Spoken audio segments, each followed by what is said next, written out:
Quel enfant n'a un jour rêvé de réaliser des tours de magie spectaculaires pour impressionner ses amis ou sa famille ? La magie, à son essence même, est une danse délicate avec l'impossible.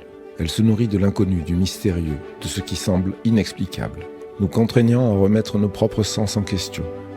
La logique cède ainsi la place à l'émerveillement. C'est ici qu'intervient le pouvoir des secrets. Le secret représente la force vitale de la magie.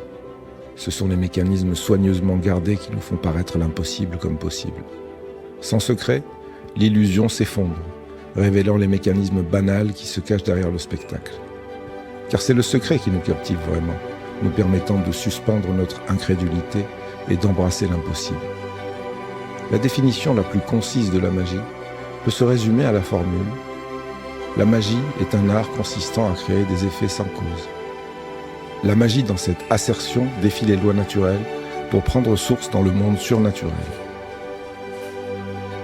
Le langage commun a progressivement conduit à un amalgame entre la prestidigitation, art mêlant agilité, ingéniosité et psychologie, avec la magie au sens premier, qui est ou serait un phénomène surnaturel, inexpliqué par les lois physiques.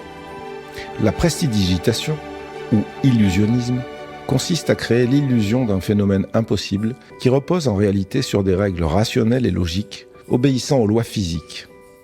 En ce sens, le magicien aux yeux du profane est parfois un simple illusionniste, voire un confrère, aux yeux de l'initié. Tant qu'il n'est question que de divertissement, l'ignorance consentie ou pas d'un public comme gage de son éblouissement ne pose pas difficulté, ce serait même le contraire. Excepté les plus jeunes ou les plus crédules, nous le savons bien. Il y a un truc, il y a forcément un truc, quelque chose qui nous a échappé, que nous n'avons pas vu. Oui, il y a toujours un truc, un gimmick. Autrement dit, un secret, un accessoire, une trappe, un double fond, ou un complice dans le public. L'illusionnisme est fondé sur le secret. C'est pourquoi son accès est strictement interdit aux profanes sous le sceau du sacré. Un magicien ne doit jamais au grand jamais dévoiler le secret d'un tour de magie, au risque de rompre le charme, d'ainsi tuer la magie et se voir banni par les siens. Imaginez David Copperfield, après avoir fait disparaître la Statue de la Liberté à New York devant des millions de spectateurs ébahis, en train de donner des interviews dévoilant comment il s'y était pris.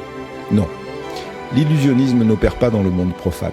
Ses secrets sont réservés aux seuls initiés. Le secret est ainsi érigé en cerbère protecteur du royaume magique. Car sans secret, plus de magie, ou plutôt plus d'illusion. Je tiens pour acquis qu'en règle générale, il vaut mieux se méfier de ceux qui pratiquent l'usage du secret dans leurs œuvres publiques.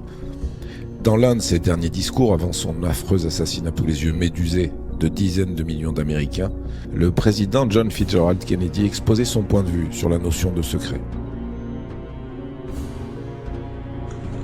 Ladies and gentlemen, the very word secrecy is repugnant in a free and open society. And we are, as a people, inherently and historically opposed to secret societies, to secret oaths, and to secret proceedings. We decided long ago that the dangers of excessive and unwarranted concealment of pertinent facts far outweighed the dangers which are cited to justify it. Certains secrets d'illusionnistes, notamment ceux relatifs aux sciences humaines et sociales, ont occasionné de très sérieux dégâts sur les sociétés modernes qui en sont victimes depuis plus d'un siècle. Psychologie des foules et manipulation des opinions publiques. Dans ces domaines, certains illusionnistes œuvrant pour des intérêts industriels, politiques ou financiers ont contribué à occasionner de nombreux troubles, impactant en profondeur les populations ciblées par leurs redoutables techniques d'ingénierie sociale. Selon la définition, une manipulation mentale est une méthode délibérément mise en œuvre dans le but de torturer, contrôler ou influencer la pensée, les choix, les actions d'une ou plusieurs personnes via un rapport de pouvoir ou d'influence.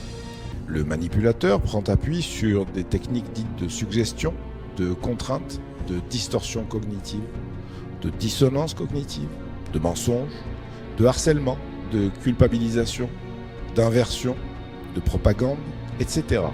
Ces méthodes de manipulation ont vocation à fausser ou orienter la perception de la réalité de la cible, en vue d'influer sur ses choix, en usant notamment d'un rapport de séduction, de suggestion, de persuasion ou de soumission consentie ou pas.